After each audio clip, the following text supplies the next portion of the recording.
पिछले 8-10 सालों में आपने कितने हॉस्पिटलों में दिखा मैं चुके तो जी एक भी मेडिकल मैंने नहीं छोड़ा, एक भी। उत्तराखंड, दिल्ली, कलकत्ता, बम्बई में। हैं? अब कितना आपको फायदा लग रहा है?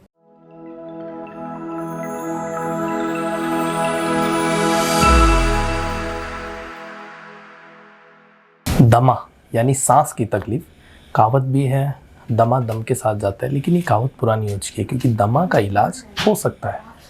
जो मैं कह रहा हूँ वो आपने बिल्कुल सही सुना। ऐसे ही पेशेंट है हमारे साथ जिनको पिछले 14 साल से तकलीफ थी।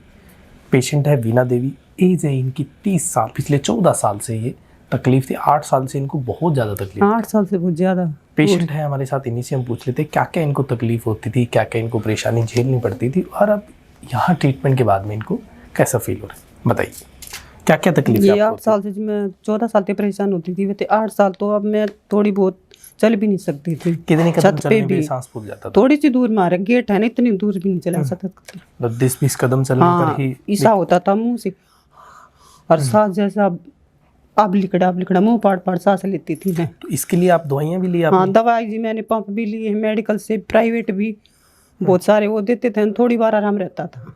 पंप कितनी बार लेना पड़ता था आपको? पंप वो 2 बार भी बोलते थे, पर पंप मैं लेती थी, जी करता तो ले लेती, नहीं तो उसमें तो लंबे सांस लेने पड़ते।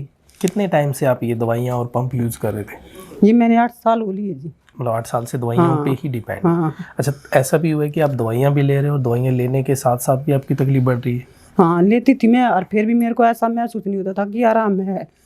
थोड़ी बार तो आराम रहता थी, फिर वही रात को मैं बिल्कुल नहीं सो पाती थी।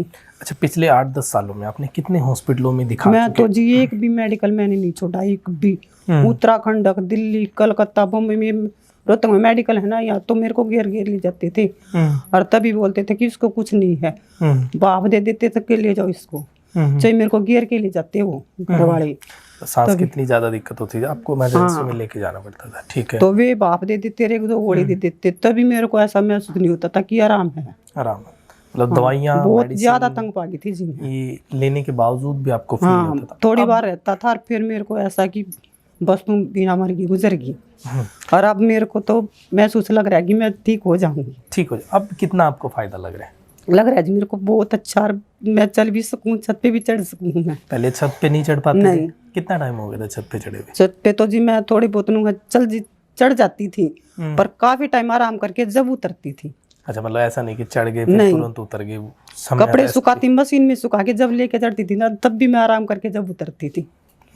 अब कर लेते हो आराम? हाँ, मशीन में कपड़े सुखाए और आराम से चढ़ जाऊं, तुरंत उतर जाऊं। अच्छा, आपकी तरह और भी माताएं बहनें या भाई परेशान रहते हैं इस बीमारी, जैसे आप 14-15 साल से दवाइयाँ ले रहे हैं, वो भी जनरली हमारे यही होता है कि कोई भी तकलीफ हो तो दवाइयाँ ले ली।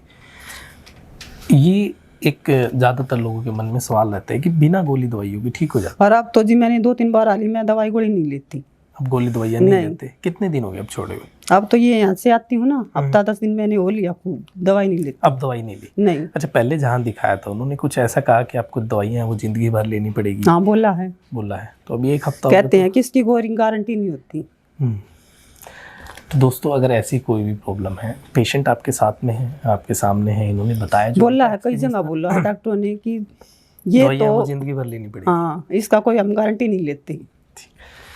देखिए, ऐसी बीमारी है, इसमें आपको कुछ परहेज भी रखने बहुत जरूरी है। खट्टी चीजें, ठंडी चीजें, थोड़ा खट्टी चीजों की ऋण के तो जी मैंने बहुत साल, यानी कि 14 साल हो लिए खट्टी चीजों को, तो लस्सी और ये केला, और जो ठंडी चीज ज्यादा होती है उनको तो मैंने काफी टाइम हो लिया परहेज करे। मतलब सबसे आप बीमारी हुई है तब से आपने परहेज कंटिन्यू रखी।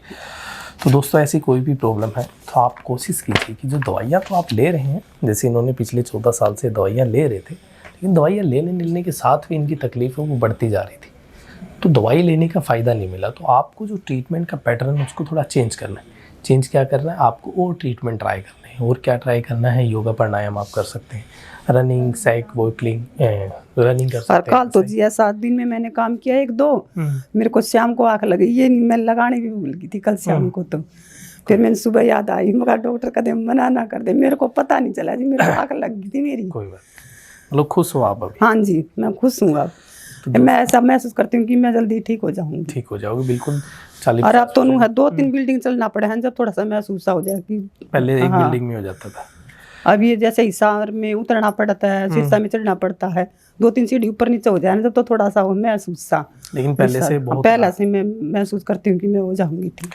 ऐसी कोई भी प्रॉब्लम हो, चाहे आपको नज़ला हो, एलर्जी हो, साइनस, तो एक्यूपंक्चर थेरेपी को आप एक बार ज़रूर ट्राई करें और ज़्यादातर चांसेस है कि आपकी जो दवाइयाँ हैं वो भी कम हो जाएगी। और बहुत सारे पेशेंट, जैसे इन्होंने 1 वीक से दवाइयाँ नहीं, पिछले 8 साल से कंटिन्यू मेडिसिन ले रहे थे और दिन में 2 से 3 मेडिकल में भी, दवाई। प्राइवेट भी, मैंने प्राइवेट में तो जी पता नहीं एक में मैंने कितने पैसे लगाए।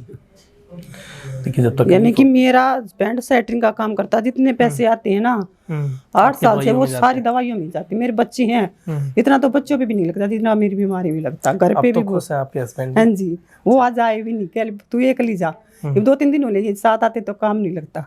चलो मगर मैं बुझ बुझ के चली जाऊंगी कोई बात आने में। तो दोस्तों ऐसी कोई भी प्रॉब्लम है तो एक बार आप ज़रूर ट्राई कीजिए एक्यूपंक्चर थेरेपी। और ज़्यादातर चांसेस है, जैसे मैंने बताया कि आप दवाइयाँ तो इतने साल से ले लेते हैं लेकिन थेरेपी आप कभी नहीं लेते। तो बहुत सारे लोगों के मन में सवाल होता है कि कौन सी थेरेपी लेनी है। तो एक्यूपंक्चर थेरेपी और मैग्नेट थेरेपी, जैसे आप इनके हाथों में भी देख रहे होंगे, ये छोटे छोटे मैग्नेट है, ये लगाए गए हैं। तो ये इसी थेरेपी का जो ट्रीटमेंट है, इसी का पार्ट है मैग्नेट थेरेपी का। अलग अलग पॉइंट, जैसे डॉक्टर अलग अलग दवाइयाँ देता है आपकी प्रॉब्लम के अकॉर्डिंग, वैसे ही इसमें अलग अलग पॉइंट होते हैं। आपको कोई और तकलीफ है, दर्द से रिलेटेड है तो अलग ट्रीटमेंट होगा, आपको नज़ला, एलर्जी, साइनस, दमा ऐसी कोई दिक्कत है तो अलग ट्रीटमेंट होगा। और पहले तो जी चाची दिन में बैठी रहती थी ना, मैं रात को भी ऐसे ही बैठी रहती, पूरी रात बैठ के पूरी रात। सांस की घर वाले भी होती है तो परेशान हो गए पेशेंट थे, मेरे लेटने के ऊपर बाद में बैठते उनकी थे। तकलीफ है वो बढ़ जाती है, तो पेशेंट को अक्सर बैठना पड़ता है। घर वाले भी बैठे, मैं तो बैठती पर घर वाले भी मेरे साथ बैठते। वो तो दिन में काम करते पर मैं भी दिन में, रात को बहुत। अब तो मैं आराम से सो जाती हूँ। अब सो जाते हो, आराम से नींद अच्छी आती है। हाँ, और वो तकाजे के हमारी सुबह वक्त उठना पड़ा है, मुझे कदे ट्रेन निकल जाए फिर काम करना पड़ा है। मेन है कि अब बीमारी है वो धीरे धीरे इनकी रिकवर हो रही है, पहले से इनको आराम लग रहा है और इतने लंबे समय से जो तकलीफ थी उसमें फ़ायदा मिल रहा है। तो ऐसी कोई प्रॉब्लम है और आप भी दवाइयाँ, गोली, इनहेलर या ऐसा यूज़ कर रहे हैं तो ये परमानेंट सॉल्यूशन नहीं है। इसको आपको छोड़ के धीरे धीरे जो नेचुरल, और ये योगा भी मैं ऐसे ही नाक से ही करती हूँ, एक नाक को बंद करके दूसरे को छोड़ती हूँ, यही करती हूँ। तो योगा जो मैंने बताया था कि आपको अनुलोम विलोम, कपालभाति, 2 योगा एक बार ज़रूर आप स्टार्ट कीजिए। बाकी आपकी प्रॉब्लम के अकॉर्डिंग आप इनको बढ़ा सकते हैं। Thank you.